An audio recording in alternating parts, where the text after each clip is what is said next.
हे बघा, महाराष्ट्रातलं ओबीसीचं आरक्षण आज रोजी संपलंय. त्याचे परिणाम पुढे यायला लागलेले आहेत. पंचायत राजच्या निवडणुकांमध्ये ओबीसींच्या सामाजिक न्याय ज्यांच्या बाबतीत दुजाभाव झाला, ज्यांना संविधानानं अलाव केलं, ज्यांना मंडल आयोगानं सामाजिक न्याय देण्याचा प्रयत्न केला, त्या जातींचं आरक्षण कालच्या निवडणुकांमध्ये हिरावून घेतलं गेलंय. सातारा जिल्हा परिषदेचं अध्यक्षपद ओबीसीला राखीव असताना, ओपन जागेवर निवडून आलेले असताना सुद्धा 11:30ला सर्टिफिकेट काढून 1:30 वाजता जिल्हा परिषद अध्यक्षपद हे हिरावून घेतलं गेलंय. काय 22,20,577 प्रमाणपत्र खिरापत वाटल्याप्रमाणे तुम्ही महाराष्ट्रामध्ये वाटलेत. आणि एवढे मोठे जर लाखोनं सर्टिफिकेट देऊन जर मराठा बांधव या ओबीसीच्या आरक्षणामध्ये तुम्ही सोडलाय आणून, त्यांच्या स्पर्धेमध्ये त्यांच्या खाली हा मूळ ओबीसी चेंगरून जाईल ना. भुजबळ साहेब आज रोजी स्वर्गीय हरी नरके साहेबांची आठवण येते.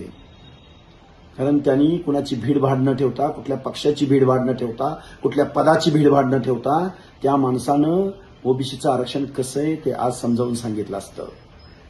आम्ही गावगाड्यामध्ये ओबीसी आणि भटक्या विमुक्त जाती जमातीच्या लोकांना हे समजावून सांगतोय. शिक्षण आणि नोकऱ्यामधलं गेलंय, ओबीसी मधलं गेलंय. एवढा मोठा बलदंड, धनदांडगा, जातदांडगा ज्याची इथल्या व्यवस्थेवर प्रभुत्व आहे, तो जर कुणबीकरणाद्वारे ओबीसी मध्ये आला तर आरक्षणाचा हेतूच संपला ना.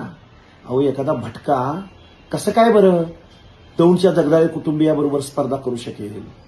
कसा काय बरं साताऱ्याच्या आमदार शिंदेबरोबर स्पर्धा करू शकेल? कसा काय बरं फलटणच्या भोसले घराण्याबरोबर कसा काय बरं तो स्पर्धा करू शकेल? भुजबळ साहेब, तुमची नक्की काय मजबुरी आहे आम्हाला माहिती नाही. आपण एल्गार मेळावे कशासाठी घेतले? ओबीसीचे लाखोंचे मेळावे का घेतले आपण?